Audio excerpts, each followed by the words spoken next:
अस्सलाम वालेकुम दोस्तों, इस वक्त हम कराची में हैं, गडाब के इलाके में। और ये देखें आप कितने अच्छे यहाँ के बाग हैं।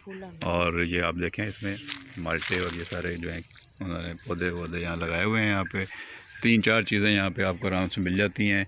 चीकू, अमरूद के बहुत अच्छे बाग हैं, चीकू के हैं और अंदर बादाम है और पीछे आम लगे हुए हैं।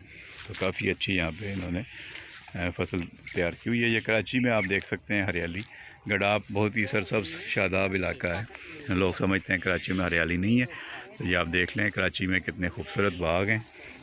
और यहाँ पे कितनी मेहनत करके लोगों ने अपने गडाब में जो है वो मेहनत करके ये बनाए हुए इलाके। और देखें ऊपर वो पीछे कोकोनट के ट्रीज़ नज़र आ रहे हैं। ये सामने आपको सारे ये फल लगे हुए हैं, मैं आपको दिखा रहा हूँ फल। ये देखें अमरूद लगा हुआ है, ये देखें तैयार हो रहे हैं। तो बहुत ही उम्दा ये सारी चीज़ें जो हैं वो यहाँ पे आपको नज़र आती हैं। तितलियाँ बहुत सारी हैं, परिंदों की आवाज़ें नज़र आती हैं आपको। और यहाँ पे ये सारा अच्छे लगते हैं आपको।